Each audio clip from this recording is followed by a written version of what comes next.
This afternoon I wanted to take you on a little journey of what we've done over the past year. It's been a pretty exciting year. But first of all, I'm very glad to be standing here as your mayor, newly re-elected to serve our community for the next 4 years. I actually really love living in Fairview Park. This is where my home is, this is where I work, this is where we have raised our 4 children, and now we have a daughter and a son who make their home here in Fairview Park. What I heard this past fall while campaigning was absolutely invaluable. I found there is broad support citywide for the direction our city is headed. And our mission will continue, and that is the City of Fairview Park, the mayor, council, and employees will enhance the quality of life for all of our residents by providing excellent service in an efficient and cost-effective manner. We're a desirable community because we're safe. We have a good planning, we have great quality of life, we have good housing choices, we have excellent schools, we have a nationally recognized library, we're perfect locations downtown, we have a great staff of employees, and we believe in responsible management of your tax dollars. I would like to congratulate our 2 new council members who joined council this year, Brian McDonough and Paul Wojnar, and congratulating, of course, to our returning council folks, Bill Minnick, John Hinkle, Pete Mattia, Peggy Cleary, and Council President Mike Kilbane. And I look forward to working with you for the next 4 years. We do have joining us today 2 former council men from our city. Fred Gauthier from Ward 3, who served many years, is retired, and Pat Manning I saw come in. So thank you for returning to see what's going on in the fine city that you helped create. Today I'd like to start with updating you on the financial state of our city. As I reported over the years, many concessions have been made to assist us in balancing our budget. With the help of our city council, the employees, and our residents, we once again finished the year without having to lay off any police, fire, or service personnel. Our general fund dollars are spent on personnel, equipment, utility bills, and the overall general operations of our departments. The general fund generates dollars mostly through the income tax we collect, and it has declined over the past 3 years, from $4.7 million to $4.4 million. The loss of this income largely is due to NASA, with the large decline that we've had over there. Our street program, funded by a 0.25% income tax, was voted on by our residents, and they have seen the same decline from $970,000 to $884,000. And our Gemini Center, funded by a 0.5% income tax, also felt the decrease in revenue from $1.8 million to $1.7 million in 2012. As our income tax collections are down, we continued the year with every purchase being examined for urgency. Decisions are made to do more with less without sacrificing safety and service. Due to the steps taken during this difficult year, we did, however, end 2011 with a $1 million carryover balance in both the general fund and the Gemini Recreation Fund. However, our financial state must carefully be watched as property values get reassessed this year, and Columbus has informed us that the estate tax of approximately $400,000 that we receive annually is in its final year. Delinquencies in property taxes payments will cost the city about $148,000, and the local government fund has been cut by $302,000 this year. However, we will continue to carefully monitor our income tax revenue.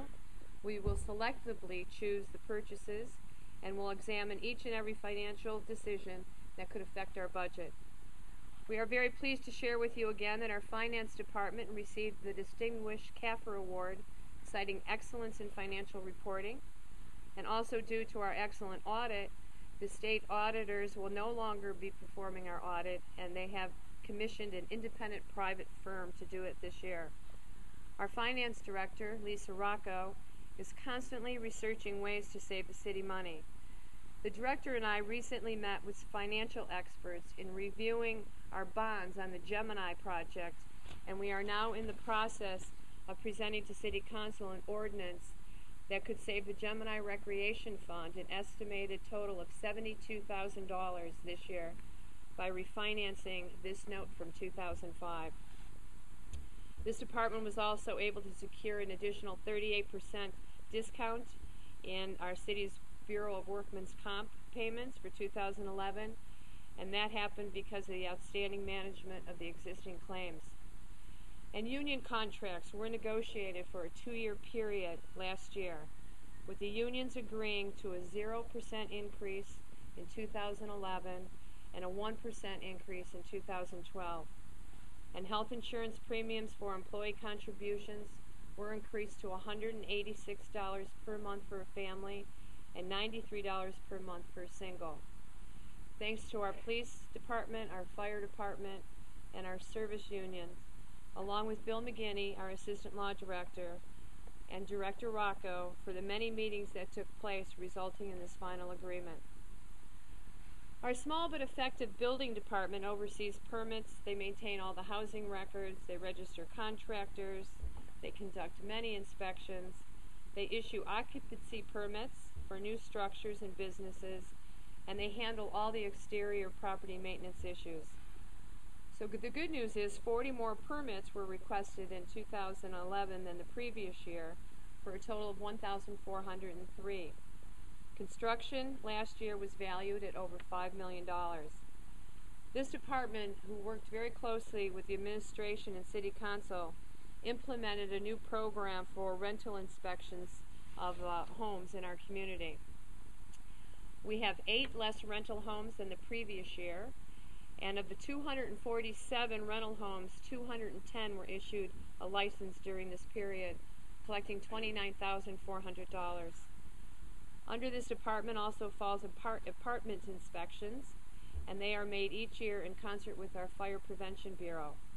When a violation is found, the property owner is given 30 days to make corrections. We have 39 apartment complexes totaling 82 buildings with 1,783 units offered for rent. In 2011, $20,396 was collected. And as a fully built-out community, Building Commissioner Sal Kolsar is pleased to report that our residents continue over and over to make improvements on their property. 5 new garages were built, 12 decks, and 35 homeowners had major alterations made to their homes. And we appreciate the investment that these residents continue to make year after year in our community. Our fire department has seen many changes this year. The year began with a new fire chief, along with promotions in rank of captain and lieutenant. 6 firefighters retired, and we have 3 have recently been hired. We now have 3 shifts complemented by 8 firefighters on each one. This department received a $5,000 grant from the Ohio Department of Public Safety, and we are in the process of purchasing squad supplies with that grant. A generous donation from the Fairview Park Junior Women's was used to purchase a burn kit.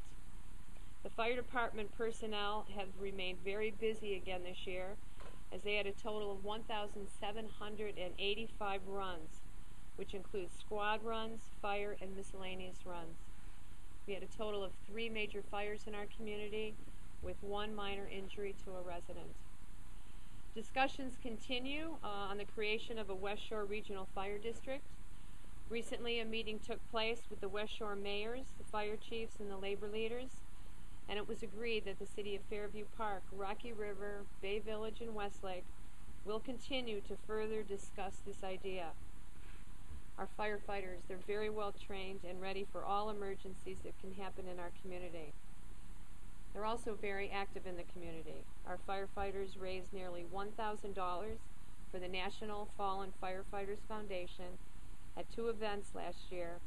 In October, our members wore pink shirts in order to raise awareness of breast cancer and an effort to find the cure. Fire Chief Bud Williams, along with the firefighters and the administration, were very thankful, and we appreciate the support the city residents expressed by voting for the fire levy that was on last November's ballot. Our police department is committed to forming partnerships and solving problems within our community. Early last year, we replaced the entire inventory of the department's handguns by purchasing Glock 40 calibers. The old ones were traded in for a total of $5,250. In April, we acquired a portable handheld fingerprint identification system, enabling patrol officers to check and verify the identity of persons by checking the fingerprint database with instant results. 4 evidence technician kits were purchased for $1,154 and are used by investigators to collect evidence at crime scenes. 3 new police cars were purchased and placed into the fleet, along with 3 new tasers. Motorola portable radio and a new camera TV security system was installed for the police department, City Hall, and the Senior Center. Police Chief Patrick Nealon is pleased to announce that the police department now has a 24/7 Operation Medicine Cabinet program for our residents. This secure drop-off box is located in the police station, and it provides an easy and safe way to dispose of prescription pills. Also, we are involved in the Shop with the Cop program, which the department is involved in and allows for less fortunate children to be transported by police vehicle to the North Olmsted Walmart for a Christmas shop with donated gift cards. And we are very pleased that 2 of our officers received an award from MAD for their outstanding service. Our police department, they stayed very busy last year with an increase of 258 more calls, totaling 12,407 calls that came into our police department. A special thanks to our auxiliary police unit. They volunteered over 2,000 hours last year, and they help assist our department in traffic control, city events, and training. And again, we always have to acknowledge our school guards. They help protect our children during the school year, during all sorts of weather. Our senior center continues to grow in popularity. Many seniors came into the center on a regular basis to take advantage of the various fine programs that were available last year. They recorded over 27,000 visits at the center. 7,600 priority van rides took place. 11,300 hot meals were shared. 150 vouchers in the amount of $50 were giving out to our residents for our farmers market.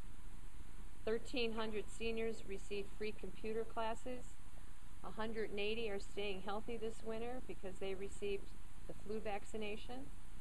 And 50 residential yards were cleaned up through our Seniors Helping Senior program with the help of the students at the high school.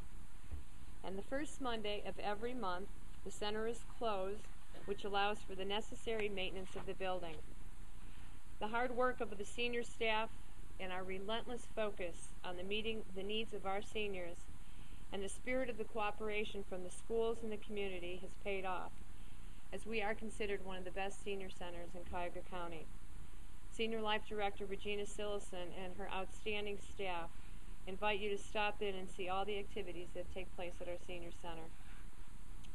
But when many of our seniors are not at the center, they can be found right here at the Gemini Center. More so this year than ever before. Last fall, we presented to our seniors the Silver Sneaker Program. This healthy, active program allows our seniors to engage in a healthy lifestyle. There's no cost to the participants, as their insurance pays the center $3 per visit. After 6 months of initiating this program, we have 565 Silver Sneaker members right here at the Gemini Center. We're so pleased to offer this program in our beautiful Gemini Center, which has now been the home of our community for 4 years now.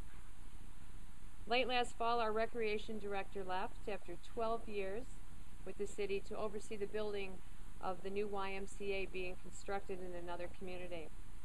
We are in the process of choosing a replacement, and we hope to have a new director on board by the end of the month. But a very special thank you goes out to Ed Eiskamp, who has done a superb job in the position of acting director. Maintenance of the center continues to be a priority, and summer shutdown included the acid washing of the pools, refurbishing of the gym floors, and the restriping of the parking lot. The front reception desk was turned to face the front doors, and an energy grant replaced lights in both gyms, saving considerable electrical costs. In 2000, 6,285 members filled our center. 50 programs for youth and adults were offered, and 16 variety of fitness classes were welcomed. In January, we hosted a new membership drive, and 101 new members signed up. And we welcome each and every one of them and hope they enjoy the Gemini Center as much as many of us do. Our service department activities focused on getting things done with less. In many instances, this activity took the form of scaled-back projects while seeking outside funding to get things done without city money. During the year, instead of our normal annual street program, which typically cost about $900,000, the city selectively chose 6 streets, plus the West 220 bridge fence replacement, and various locations of full-depth concrete repairs and joint crack sealing for a total of $469,000. And in an effort to reduce costs, particularly overtime, Service Supervisor Jim Mott continued the 24-hour, 3-shift operation in the winter months, which resulted in reduction of overtime for snow removal.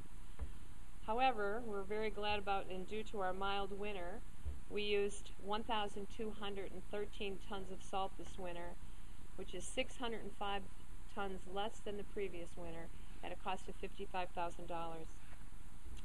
This month, City Council passed legislation in regards to our new rubbish collection contract with Republic. This new contract will improve our recycling efforts, which increased services for yard waste. We anticipate rolling out this new automated program in July of this year, and it will include every resident receiving a trash container and a recycle container that will be automated. This new program will improve our recycling services that will reduce our cost. Yard waste will also be picked up separately and will go to a yard waste recycling center. Our new contract will be $11.84 per household versus the previous amount which we're paying today of $14.40 per household. Last year, the $10 household fee was extended for 2 years, as this revenue helps offset our trash recycle cost of almost $1 million a year. Public meetings will be set for the residents, education on this new program, along with brochures and mailings to each of the homeowners. And in an effort to continue Fairview Park being greener, along with keeping harmful waste from entering our landfills, we offered 2 recycle shredding days last year.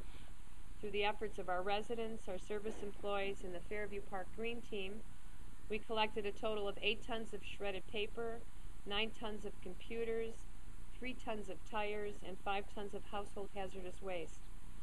Last year we collected over 1,000 more tons than the previous year. This program has become very popular, and due to this year we will be offering drop-off of harmful household hazardous waste the first Monday of each month starting next month in April. Residents can drop off these products every month by the back service garage from 11 a.m. to 6:30 p.m. We will once again have shredding only days, with the first one taking place on Saturday, April 28th. Thanks to our residents and our green team who participate in this important program. As we continue to seek out grant dollars, last year many of our trees were diagnosed with ash tree disease. 84 trees were replaced with a grant from ODNR. We also received $71,500 grant from NOPEC to replace our old City Hall boiler, which has been operating since the 1960s, along with the $45,000 grant from the county for an energy audit of the city facilities. We have recently taken steps to apply for a streetscape grant of $150,000 from the county to implement a streetscape between West 223 and the North Olmsted border. And we're very hopeful of good news by early this summer. Our service director, Jim Kennedy, had 3 long-standing employees retire last year: our traffic technician, a mechanic, and an all-around experienced service worker. Our service department is now staffed with 21 full-time employees and 1 part-time. As this small but hard-working department has shrunk in numbers of employees over the years, it is imperative that we budget for the necessary equipment they need to perform their jobs. Last year we purchased a Ford 550 truck and a tractor at the cost of $56,895. Last year also marked a year of tremendous challenges for our service department, as they faced many obstacles thrown at us by Mother Nature. Extreme weather events began in February and continued throughout the year. Our labor force, city engineer, service director, city council, and our law director, we worked around the clock to address flooding from various storms. Brooke McNeely, our service department employee, handled many of the calls that came into City Hall. And there were a lot of calls that came into City Hall, as you can imagine. I am so impressed with the kindness and the respect that she shows to our residents as she documents every call, she documents every location in order for our department to respond in a timely manner. I'd like to acknowledge Brooke McNeely. Where are you, Brooke? Thank you. Thank you. That's what makes our City Hall so wonderful, are the great employees that are always willing to serve and reach out and extend that hand to the people of our community that are faced with emergencies like this. They always know when they call City Hall that we're there to respond, and I think it's important that we acknowledge that. Our sewer projects last year totaled $434,000, and they included a variety of projects in a variety of phases. Phase 1, 2, and 3 saw the cleaning, televising, grouting, smoke testing of the sanitary lines on Esther and West 227, 228, 229 South, West 227, and 229 North from Clifford to Westwood. Also included were manhole repairs and the cleaning of the 227 culvert. Additional projects included storm outlet replacement on Deer Lane and the televising and sanitary on Cromwell, Seabury, and Parkwood, along with manhole repairs. This administration knows firsthand how flooding of homes affect our residents. We are and will continue to be vigilant in continuing in our efforts to address our aging infrastructure, project by project, street by street. As these repairs are very expensive, plans will continue, and we are preparing for additional sewer work this year at a cost of $584,000. As we continue to explore cost-saving measures in all our departments, Service Director Kennedy took the lead and initiated meetings with our fellow West Shore cities. Periodic meetings have now taken place between the West Shore Service Directors to identify areas of collaboration and cost savings. Beginning this summer, we will participate in the first ever joint sewer cleaning program that will increase productivity and allow us to clean more sewers in less time with less manpower. This example of a city-to-city collaboration could be a model for all 59 communities in Cuyahoga County. And as our residents and our businesses have felt hard economic times that have fallen on all of us during these past years, they, however, do continue to recognize that much effort has been put forth in economic redevelopment within our city borders. Development Director Jim Kennedy continues to focus on the primary goal of maintaining, promoting, and expanding economic revitalization.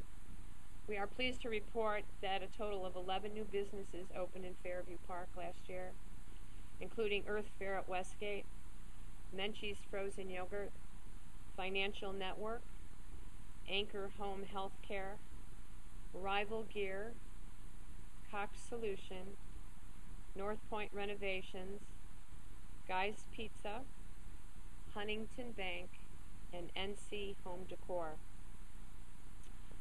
For 13 years, we have been reporting on the ups and downs and the struggles we have had to keep the 2 NASA buildings open and operating in our city.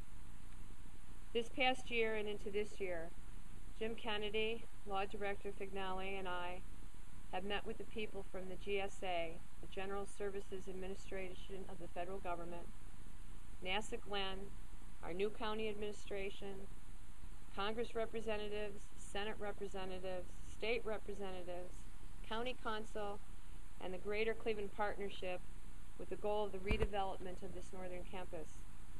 As I have reported in the past, NASA Glenn moved all of the civil servants from this building and relocated them to another community, leaving only one vendor as the only company on this site. We were recently notified that the remaining business will be vacating this building as well. Many discussions have taken place recently with the GSA and NASA, and they will be making this northern campus available to private developers through the public auction system. We will continue to collaborate with the respective departments of the GSA and NASA Glenn, as this parcel of land is vital to the future of our community. It is our hope that we will be reporting to you within the year that a sale has taken place, as this area is located in a prime location near the airport and the highways. This year, on a more of an exciting note, this year found us in the process of branding our downtown area with the addition of a new owner, Lamar Companies, at the shopping center. We must continue to foster and support an environment that encourages new investment. Last year, through the passage of ordinances presented to City Council, this administration supported the sale of this shopping center with an easement agreement for utilities and a parking agreement with the new owner. This year, positive changes will be happening at the center that will include the demolition of the two-story building at the western end and a new complete facade recently approved by the City Planning Commission will be constructed on the front of the entire site. We appreciate the investment that Lamar is making in our community, and I would like to recognize the center manager, Rhonda Moore. Stand up, Rhonda. Thank you. Thank you for being here today. The sale of the Cleveland Motel property also took place last year, and this was sold to North Coast Credit Union. This once blighted site sold for $150,000, and between construction costs, machinery, equipment, furniture, and fixtures, North Coast total investment to our community is $840,000, along with a $590,000 payroll. As the groundbreaking shovels will soon be arriving shortly, I would like to acknowledge Brian Boyko from North Coast and welcome him to our city. Brian? Thank you. And as things always happen in threes, we are pleased to update you on the old Garnett School site. Last year, the city purchased for $1 from the Board of Education, the Board of Education building, and Garnett School from the Fairview Park Schools. This sale became a transfer in return for 12 years of no payment for use of the Gemini Center per the joint use agreement. The city, in turn, sold the property to O'Neill Management for $720,000. Mr. John O'Neill, who is a Fairview Park High School graduate, will be constructing a nursing and assisted living facility. Total investment, including new construction, furniture, fixtures, total over $15 million, with a new payroll of $4.8 million, which will result in an annual income tax of $100,000 and new property tax of almost $500,000 annually. This project is very important, and it's very exciting for our city, as it fulfills three needs. The first is the development of this vacant property as designed by the Gemini project. The second is for the revenue that the city and the schools will receive in the form of income tax and property tax. And lastly, this project will allow many of our senior residents to remain in our community in their later years. Today we have with us Mr. Rick Mezzarini. He's the administrator for the O'Neill Management, and we certainly welcome you, Rick. Where are you? There you are. Thank you.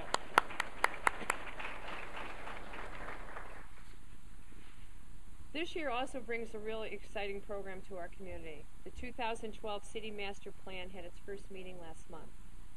This team of 19 residents representing neighborhoods, the business community, city council, schools, and churches will help set a clear vision for the city that is reflective of the values of the Fairview Park residents.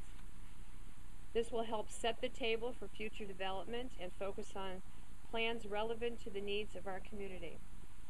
The committee is in the process of hiring a professional planner to assist the team through the process which will conclude by year's end.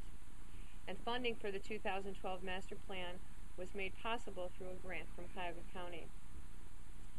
And last year on May 12th, the city was honored to participate in the first ever Business Expo sponsored by the Fairview Park Chamber of Commerce.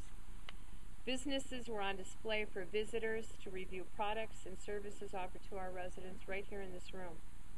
And we look forward to the second annual showcase being held at the Gemini Center on April 26th.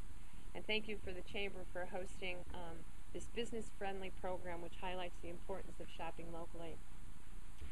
As many of you know, we have a very small work staff, and we don't have the ability to hire additional support staff when we need it. And there are many times that we would love a helping hand. However, we have an employee who created a new department at City Hall. I call it our Main Street Connection Department. Bridget Hinkle just jumped right in, picked up the ball, and ran with it. Her job duties have expanded beyond any of our imaginations. And due to the importance of keeping our residents up to date on city news and events, Bridget handles the daily news on our city marquee, our cable TV channel. She updates the Fairview Park website, and Bridget is the person behind the keyboard on our very popular city e-newsletter that has over 800 subscribers. Bridget also attends all the evening Green Team meetings, the community council meetings, garden club, and the Summerfest meetings. And she's also taken on the large task of assisting with our Lorraine Road Flower Project. So I'd like to acknowledge and thank Bridget for keeping us all connected in the city. Thank you, Bridget. She's also the clicker today. We've worked together too long. We dress alike in the morning. It's like, yeah. Today is about celebrating our town. And I'm sure that many of you have enjoyed how beautiful our city looked last year with the beautiful hanging baskets that we had throughout the whole community. There were 28 of them, and then we had the whole front of the patio here covered with them. This was made possible due to the Garden Club in the city who helped co-sponsor this with us. We once again would love to hang those flowers up and maybe add a few more. So to help to defray the cost of these flowering baskets, on your table you will see sponsorship forms. For $45, you as an individual, you can add your family name or your business, and we will certainly acknowledge, or Bridget will acknowledge you throughout the whole city on all of our media methods, as well as a big banner that will hang at the Senior Center, at the Gemini Center, to thank you for doing that. We only have a limited number. I want to thank Rhonda from the Fairview Shopping Center. They're going to purchase quite a few of them. We appreciate that. So this is a great way for our community to come together, and the compliments that we received last year on how beautiful the city looked because of that, we would love to continue doing that and add a few more. So on each table there's films to fill out. We don't want you to be left out, so take one with you if you can't. And I would like to thank you for spending the afternoon with me. Thanks to our city employees for all the dedication that they make to the community, because without each and every one of them, this report certainly wouldn't be possible. So enjoy the rest of your afternoon. Happy St. Patrick's Day, and enjoy the nice 70-degree weather we have out there. And thank you, Chamber.